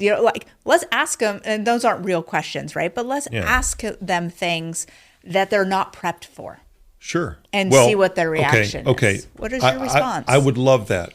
But you know who can't handle that, right? Nobody. No. Biden cannot handle questions off the fly that he is not prepared to answer. He has cheat cards. He has, he can't think on his own. And that's sad. I'm not dogging Biden. I'm just saying, look, this is what it is with him. He can't do it. He needs to step down and let somebody else run in his place, because 4 more years of him, so to speak, running things. They don't have anybody. That's the biggest problem. And that's why they're trying so hard to I don't know. But that's the Democrats' own fault. Yeah. The Republicans don't have anybody either. Trump is not a good option. Well, he's a fucking asshat. Well, maybe, but he's a brilliant businessman, and he was brilliant in the White House. We had the lowest unemployment in history amongst blacks and Mexicans, and second lowest unemployment with women. There were no wars. There were no bombings. There were none of that. You look at things now, the southern border was secure. I mean, more secure than it has ever been. The economy was killing it. We had an amazing economy. And policy-wise, I don't think it could have gotten much better. But personality-wise, oh, geez. Oh. This is why I don't vote for personalities. I vote for policy. Because you hit the nail right on the head. The quality of people, Biden is a crime lord. You got to be kidding. This guy's taking money from Ukraine and China. He is sold out, okay? All the evidence points to that. Trump, I'm not saying he's any better. He's just a different kind of bad, okay? There are no honest politicians. Who was the last honest politician we knew? Maybe JFK? No, he was cheating on his wife. Oh, it must have been Reagan. I think Reagan may have been the last moral, so to speak, ethical president we had. We look at Obama. Nope, that guy lied a bunch of times. He deported more people than Trump did. Nobody talks about that. You know what I mean? He said you can keep your doctor. He lied to everybody. Can't keep your doctor under Obamacare. So they're all crooked as hell. Sure. All of them. It's just, that's why I just say, you know what? I'm just going to turn a blind eye to who you are. Vote. What are your policies? You have to vote. Those people that say, I can't vote, you have to Then they can't complain. If they don't vote, they can't complain. You have to vote. Right? You got to vote. Yeah, I agree. Did you guys vote? Absolutely. Oh, yeah. Did you vote in May yet already? Mm-hmm. Good. Yeah. You did? Mm-hmm. Okay. All right. Yeah. I don't care who you vote for as long as you vote. I mean, I do care who you vote for. I'm not going to ask you who you voted for. I didn't vote until 2016. That was the first time I'd ever voted. I'd never even tried and had no consideration. But I felt like 2016 was I'll vote every year now for the rest of my life. So yeah, same. I really didn't pay attention to politics very much until I started looking at my wallet going, wait, what's happening here? I think it was when maybe I grew up or something. Yeah, I don't know, when I became an actual business owner, that's when man, this might actually affect me. Right. I mean, everything affects you, but you don't know it. If just you're a W-2 employee, what do you care? You just, Yeah. Well, and I think so. What I have discovered getting more into politics is the young and the really old don't trust the system, and neither one feel like their vote is. Counts. And so I have to basically, without doing it for him, force my son to vote. Like, come over to the house. I'll sit down with you. I'll explain the things. You vote the way you want to, but you have to vote. Because he doesn't see where his vote counts. However, here in Gresham, the last time we had the vote for our mayor, I mean, our mayor only won by something like 14 votes. Really? It was they had to recount. Is that Morales? Is it Morales? It was Morales and Stovall. So when they were going against each other, they had to count them again. So it was a very, very thin margin. And of course, the presidential and bigger things are less of such a thin margin. But if all of the people decide, oh, I'm just not going to vote because my voice doesn't matter, then it's being decided for you, whether you agree or disagree with the outcome of it. You can't, if you're not going to participate, you can't participate. Yeah, I agree. And just like you said, whoever you vote for, whatever, that's the freedom Americans have, right? We can vote for whoever we want. It's I mean, you can write in a vote. Think of how many people have voted for Mickey Mouse. ERINBEGGS is who we're all writing in. Please don't write in me. I do not want it. But you're right. I need people to like me. I can't be a politician. Everybody hates them. Yeah, well, there's a good reason for that. And here's another thing. Almost every politician is a lawyer. Do you know that? Everybody on Congress, lawyer. Everybody on the Senate, House, lawyer. Every former president, except for one, I know Trump was not a lawyer, but everybody else, lawyer. Do you think it's because they're trained to talk about tough situations?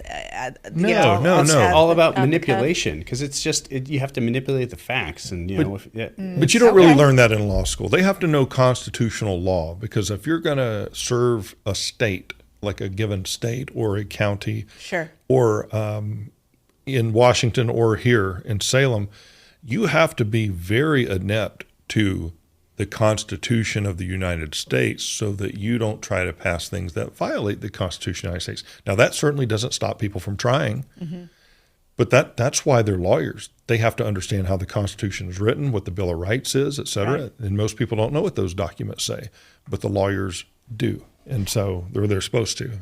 Why do you think it is that we're having such a hard time getting people to run for political positions? Because even here in our small area, just in Oregon, it was like pulling teeth to try to find people who would actually run for any position.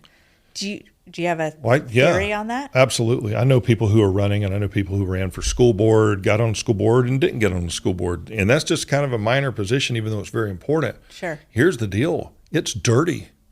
You look at the city of Gresham. It was Morales and Stovall, right? For the mayor, yes. Okay. You look at even the school board. You had David Ligatich. You had Stephanie Kraft. You had a number of other people. Those are just a couple of their names that I remember. Everything you've ever said and done is now under a microscope. Right. And not just under a microscope. It's going to be public. Maybe you didn't do anything, but you hung out with someone once who did something really bad. Right. I can think of a number of people, right, that we all know that go maybe to our chamber, maybe some other. And there's some history there, or alleged history. Doesn't matter. Yeah. It's all going to be exposed. And how's that going to affect your children and how they get along at school? How is this going to? And so you have to be really willing to sacrifice every bit of peace not only you have, but your spouse and your children. Now, if anything's going to keep somebody like me out of politics, I'll tell you what. If I had any F's to give, then I wouldn't even consider it. But because I don't care about all that, I do care about my children, though. Right. That is the one thing that keeps me out of that kind of public thing. And I think it would. Any father who loves his children would be like, man, I don't think I could bring that down on them. I think that's one thing. The other one is it's so divided that you immediately half of everybody you know is going to hate you. Right. And so, who wants that life? Is it worth it? No, just let somebody else do it. Forget this. Right. Well, even races that are not affiliated with parties, right? I'm blanking on the name of. There's a specific name they call it. Independence? No, it's like city council. Oh, okay. Right. Yeah. There's no party affiliation to the city council seats, so it doesn't matter if you're a Democrat or a Republican. Yeah. You don't run as a Democrat or a Republican. You just run as a person. Yeah. Even in that, political parties are coming into play. Yeah. When you're running, and so they tear you apart. So divide. And it's gross. I mean, I've been a part of some of city council members who have run for different positions, and it gets super dirty. And you have to. It's like it goes back to the machinery in the field, right? You have these thoughts. Do you act on them in order to give you the upper leg on running against your opponent, or do you let it go and you run on just your principles?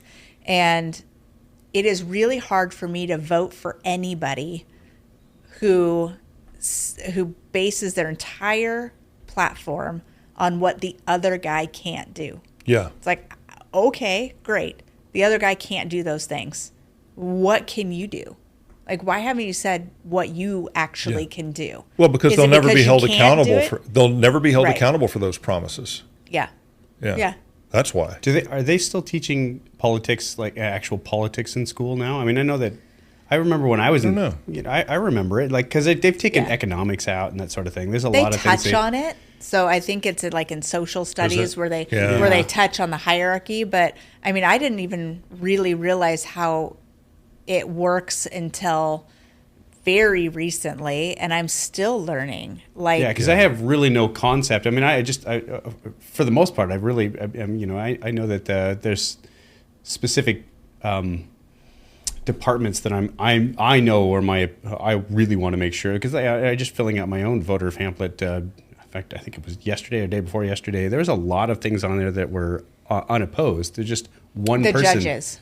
All of every judge. Yeah. Completely unopposed. And then my brain goes, maybe I don't know enough about politics, but why are these people all these people unopposed? And then I realized too that my voter's pamphlet somehow I need to figure out. I didn't know this is a thing either. So for your listeners, if they don't know, I apparently am a registered Republican, which is fine because that's mostly where I would lean. But that's mostly. I need to be. I mean, there's a lot of things about the Democrats that I would definitely, I firmly believe in, and I want my voters pamphlet should not be narrowed to Republican only. So that's only for the primary. So the primary, you got to vote by party. Yeah. So the primary, you only vote by party to eliminate all of the extra people. So a lot of times you will have like 2 presidential candidates, and you might have 2 or 3 people running for House District 89 or whatever. And so you're voting to see who will be on the voters pamphlet for November. So you vote by party. So I'm a registered independent. And so my ballot was a third as big as my husband's, who's a registered Republican, because there were no registered independent anybody running. So I got to vote for like the DA, a few measures, levies, and then a whole bunch of judges. But there were no. I didn't get to vote for either president on either side because there was no independent running. And so in the primary, you only get to vote for your party. Why can't they just let everybody vote for whoever the hell they want? Why is Lloyd stuck with the Republicans? Why are you stuck and I stuck with the independents? One of the reasons I switched to independent, I fall mainly on Republican because I'm conservative. Sure. But I'm like Lloyd, I have some libertarian thought and libertarian stances. Why do they say, well, if you're independent, you can only vote for independent? Why can't I just vote for whoever the hell I want in office? Because you're voting for who's going to represent your party in November.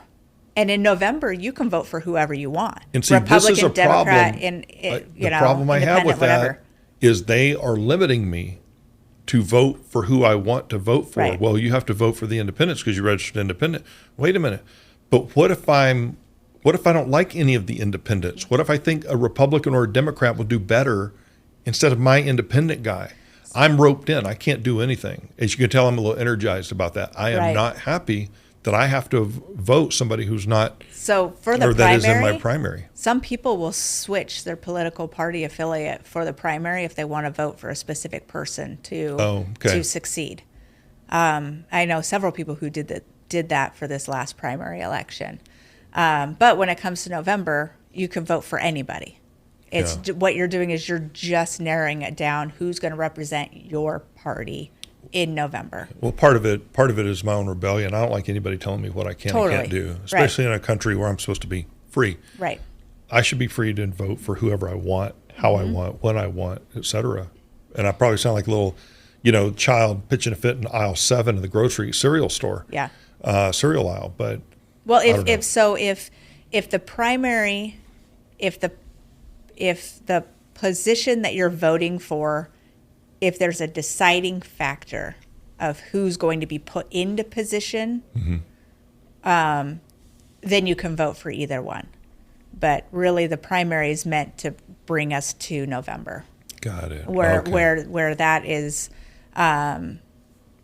So that's where you. Well, that makes me feel better, anyways, because when I got my voters pamphlet, I was very upset that I'm like, what the, well, and people don't realize Republicans that. on here. You know how many disgusting Republicans there are? I would never vote for. Well, and it's I think that's part of the miscommunication that a lot of Americans have with our convoluted system too, because the way that we, like in the city of Gresham, the way that we do our city council, for instance, just our city government, is very different than how the city of Portland does it, and is very different than like an East Coast city, how their government works. And so we call our city council counselors. In the city of Portland, they're called commissioners, and so they do have a different way that they're run, and it's not necessarily the size of the city. It could just be how that particular city put together their own government. And it's super interesting. And I didn't know that until like 2 or 3 years ago when Travis Stovall, our mayor, was kind of explaining that.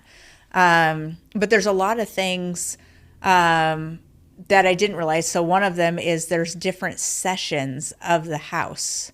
And so they're not there the entire year. They go there for this session, and then they go home and do what, their day job, if they have a day job, and then they go back for another session. And it's really interesting to learn more about how our actual government works and who affects what. So some people will run for a political position, and some of the questions you're asking of them while they're running doesn't make any sense because that position can't affect anything. So if you're asking a city councilor, what are your stances on abortion, for instance, it's a moot point. It doesn't matter what their stance is on abortion because they can't affect change at that level. So do they do that to try to box you in whether they're going to like you or not for that position? I think it's instead to box you of into the actual policy of what you can affect. I think it's a few things. I think they want to judge your character, which I don't believe that you can judge someone's character on their stance on abortion, period. And then it's to see which political party you are without asking which political party you are. Because that's a good point. Generally, a Democrat's going to say, I'm for it, and a Republican generally is going to say, I'm against it. Yeah. But there's so much gray in there, and the answer isn't necessarily yes always or no always. There's a lot of gray. And so even at like the governor level in Oregon, if you're running for governor and they ask you, what's your stance on abortion, there's a lot that has to happen in the House and in the Senate, in Oregon itself, to get there. And the way that our government works and the way that Oregon is voting, chances are that's not even going to happen in our lifetime. And so they have, a lot of times, those politicians have been advised, don't even bring that up. It doesn't matter. You're just ruffling feathers. Leave it out because you can't affect it anyways. Right. And then move on. So it's I wish they would teach more in school, but I honestly don't necessarily feel like the amount that they're teaching is enough. And I don't think that we listen. I think we would just tune it out because it's kind of boring. Yeah, but then as you get older, you have no idea, right? I mean, it's definitely. For, and there should be an adult class that you can take. Like, I mean, just for example, that invitation you gave me the other day for that photo op for Raymond Love and Terry Tipsword. You probably learned a lot just sitting there at the photo shoot. Yeah, just sitting there talking to those guys was pretty cool. But then then I had my voters pamphlet come up the day or two later, and I saw Raymond Love on there, but Tipsword's not on there. And when you had sent me the invitation, I Googled Terry real quick to see, this is, because I'm not, I don't want to associate with somebody that I would never vote for, right? And if this is like, no, I'm like, before I answered, I'm like, all right, he seems like a nice enough guy. I don't have to know him. I don't need to know what it's about, but sure, I'll attend it, right? And that was, but he's not on that voters pamphlet. It's because you don't live in his district. Okay. Yep. Yeah. So you see all these people running, but most people don't even know what district they're in. Yeah. So they're all rally about certain politicians, but you can't. And then you go to vote for them, and you're like, but where are they? You can't vote for them because you don't live in their district. Yeah. As important as kids need to learn how government works so that they can have an effect on government, right? And influence on it, because they're either, like you said earlier, Aaron, you hit the nail on the head, in my opinion. You said you're either going to be involved or you're not. Everybody should be involved at least to some degree, because this is the community in which we live, and the vote choices that we make are going to dictate our lives, especially on the grassroots level. We can't control what happens in Washington. I'm not saying our vote doesn't matter with the president, but our vote is far more valuable on the local level than it ever will be in Washington, D.C. But one of the things I know that should be taught in schools, in my opinion, not that I know, in my opinion, is, my kids didn't know, they had heard of the Constitution, but they didn't really know what it said. Abraham Lincoln's speech, they kind of maybe heard about it. The Bill of Rights, the amendments. Oh, yeah, that's part of our government. Mm-hmm. But you as an American, so that you can know what your rights are, and even as important, just as important, knowing what the other people you don't agree with and don't agree with you, knowing what their rights are, so that, not that you can box them in, so that you can respect their views, even though you vehemently disagree with them. They are Americans. They have rights. They have a voice just as valuable as yours. Mm-hmm. And without understanding how the Constitution provides that, you don't have any basis for that knowledge of how it works. You can say, oh, well, you have freedom of speech. Yeah, but did you know what that means? Do you know how that came to be? We've lost the value of what history means to us and how valuable history is. Without history, you have no basis or no justification for why you think what you think and why you believe what you believe. Right. And if it's not there, it's just simply not there. I do find it interesting that number one was free speech, right? And then they said the second thing of all the things they could talk about on the Constitution when they're writing this thing up, the very next thing they talk about is the Second Amendment, which is, you've got free speech, but you might want to get you a gun. Because, you can say whatever you want. Amendment number 2, you might need to be armed. Well, our education system is so listen, regurgitate, that we don't retain anything. No. And if and we're taught a lesson plan that the teachers know a high level about, right? So there are teachers that are specialized in things. We see this more in middle school and high school, where they teach different subjects. At the grade school level, they teach a little bit of everything. And you can't expect somebody to be an expert in all of the things. So it's more high level stuff. But if you teach it in such a way that the kids want to learn, which is much harder to do than I say it is, which I completely understand that. But if I was taught politics and how it actually affected me, and in more of an entertaining way, I think I would have paid more attention. Yeah. All our history teachers were boring. So I had a really great history teacher in high school, and he taught American history. Oh, you're lucky. He was British. And he was freaking hilarious how he simultaneously taught us about the Revolutionary and Civil Wars while tearing us down. It was amazing. Everybody loved him. He had dioramas. He was great. But if we had people who said, hey, when you vote on measures, this is how it affects you. When you vote on the DA, this is how it affects you. When you vote on House district, when you vote on Congress, when you vote on president, you vote city council, those kinds of things. This is how it can affect you personally, because these people live here. You know, our city council, our mayor, they have to live within the city in order for us to vote for them. So you're saying if they knew the effect all this had, then they would participate? I feel like we'd have more participation. I agree. Yeah. Lloyd, it has been great having you on here. It really has. You got to keep coming back. I don't know why. We might even, Aaron, we might need a third host. We might need a third host. Thought provokers. Welcome. This is our host, Aaron Beggs. I'm your co-host, Jamie Worley, and also other co-host. Other. Lloyd Armadas Exteriors, Fleet of Fleets. The Fleet of Fleets. Anderson. Fleet of acronym fleets. Yeah. What do you think of that, like, we make your house look like your ship came in? Nobody had any comment on that. Nobody? What? What are you talking about? We make your house look like your ship came in. You know that old saying? Yes. Yeah. Oh, my ship came in. Yeah. Erin is the social media. She runs a company called Social by Design. I think Erin has some homework. We make Are you your trying house to come look up like with a your new ship. like motto or a new tagline? Yeah. Okay. All right. I don't know if I love that one. Set sail for action. Ooh, what kind of action? Wow. Boom, chicka, wow, wow. Oh, God. How many buttons do I have? You have one more. Do it, Lloyd. Do it. Do it for our listeners and our viewers. Get us some ratings. God, you guys are sick, both of you guys. You wanted the ratings.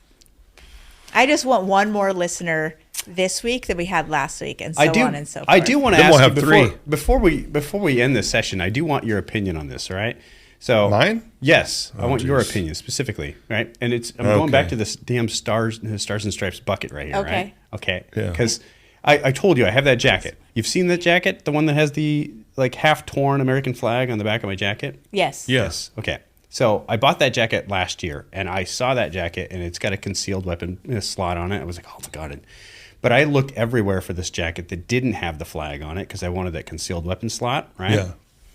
And I was desperate to find one. And I went to several different coastal ranch, and they did not have it.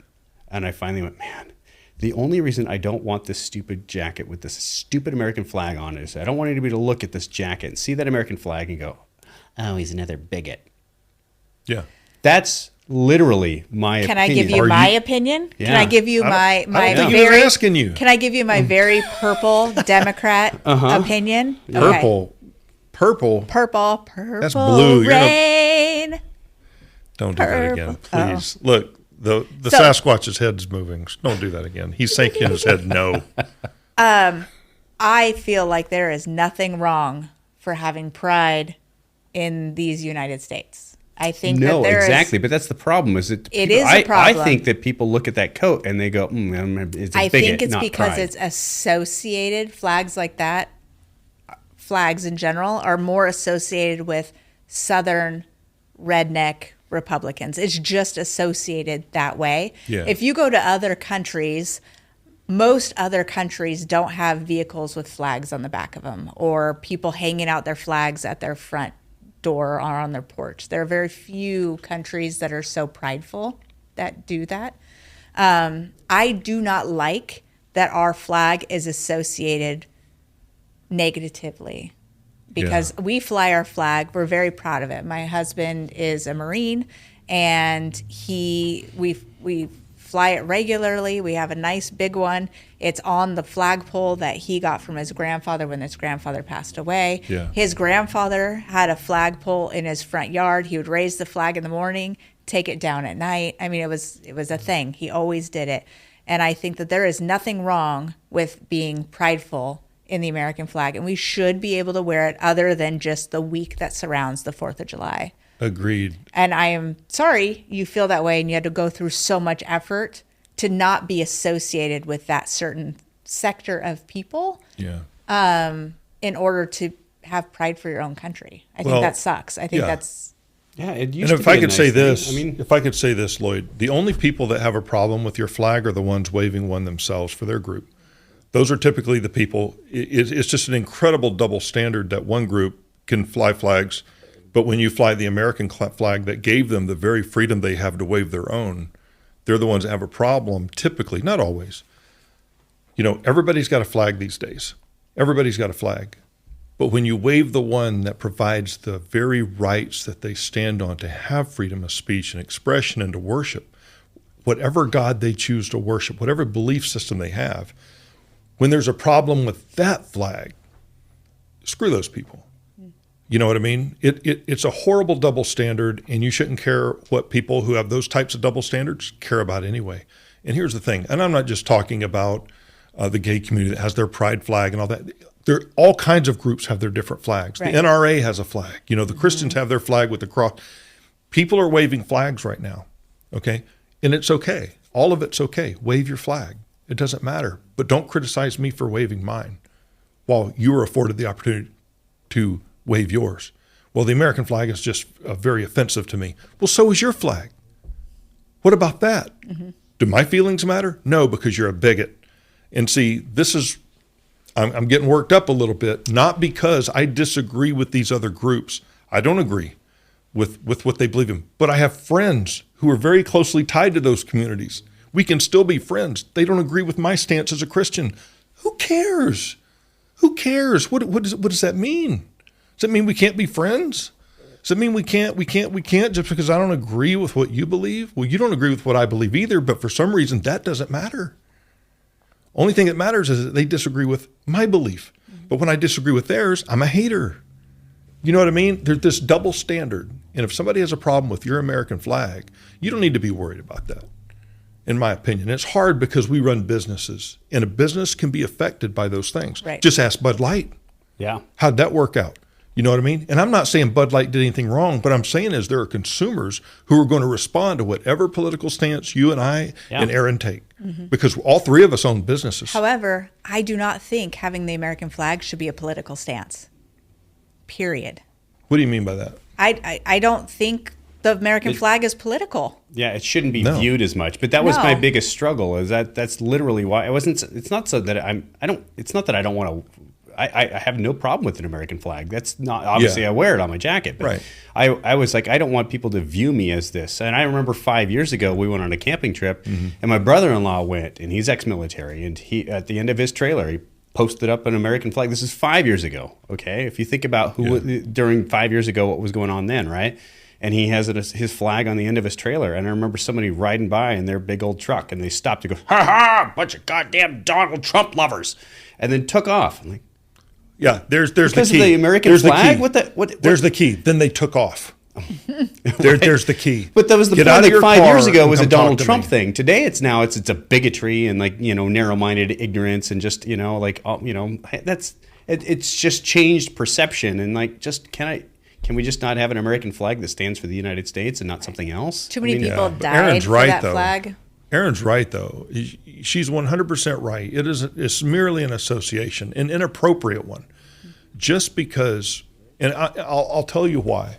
And if you track this back, you can do your own research. Don't listen to anything I have to say. Do your own research. When you look at when the American flag started to being waved, okay, that didn't happen until other groups began to come out and put their flag in your face to force you to accept everything that. And it was never a problem. It was the lifestyles that was never a problem. Yes, there was some ostracization, absolutely. But it was never, you didn't see the American flags being waved as passionately as they are today until the other people started waving their flags, not just waving their flags, but forcing you to adapt and affirm everything that they thought. And if you disagreed with that, you were either a racist, you were a bigot, you were a homophobe, you were all these things. It wasn't until that agenda was being forced on everyone to accept the way that they want to be accepted, and I don't fault them for that, but when it began to be pushed on everybody else, then the American flag came out, and they were waving it passionately going, this gives me the freedom not to do that if I don't want to. Don't push that on me. There wasn't all this flag waving until that happened. And it wasn't until it was being pushed on everyone. And if you did not accept that, then you were a bigot. And Americans who didn't want to accept that said, whoa, whoa, whoa, dude, you live your life, I'll live mine. Let's just go back. Nope, you're going to accept this. So Americans started pulling out their flag going, this says I don't have to. I have the freedom to not get on board with what you're doing. You do you. Now, if there's an American that comes out and it looks at, let's say the trans community and says, you must stop being trans, you must stop being homosexual, I'm going to defend the homosexual community on that. I'm going to defend the trans community on that. You as an American, you have the right to be whatever you want to be, but you don't have the right to push my freedom around, okay? And I don't have the right to push yours around. You have just as much freedom as I do. Don't impose on mine, don't infringe on mine, and I won't infringe on yours. Why can't we do that? Why can't we do that? And if we could just scale back, if the Republicans could scale back, if the Democrats could scale back, if the trans community could scale back, if the Black Lives Matter could scale back, if all these groups could just scale back a little bit and stop forcing what you believe on everyone else. And Christians are some of the worst at doing this. I will admit that. It's hard because morals are so tightly wound inside of us. We believe so much, and that's not just what we believe. It's part of who we are. And we don't like anything that disrupts that. I don't like anything that disrupts what I believe as a Christian. But here's the deal. Get a bicycle helmet, okay? Life is tough, okay? Get some thick skin. Stop being triggered by everything. And I'm not just talking about Democrats. I'm talking about Republicans too. Now I'm on a diatribe. Everybody has freedom in America. Live how you want, but don't infringe on everybody else. And both sides there's guilt to go around. And I think that's a good bookend to the end of this whole thing, because no one's perfect. There are no really good people. I mean, there's some good people, but everybody's capable of doing bad things. I mean, Lloyd's the best person I know.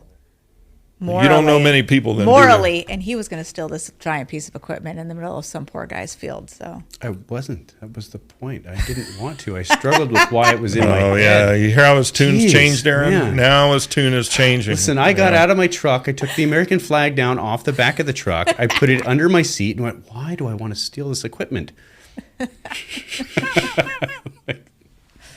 Wow. Joe, boy, this has been an episode, hasn't it? Yeah. Well, you really got me fired up. Like 3 times. I'm going to get a lot of hate mail on this, aren't I? Well, actually, they're going to talk to you because they'll talk to I'll me. tell you what. One of the things I found out is that when people have an issue with me, nobody comes to me. Nobody comes up to me, and they always go to her. It's because you're big and white. yeah, you're brooding. Hey, why you got to bring my whiteness into this? Why you got to bring my white Because privilege other into people this? will. My white privilege, man.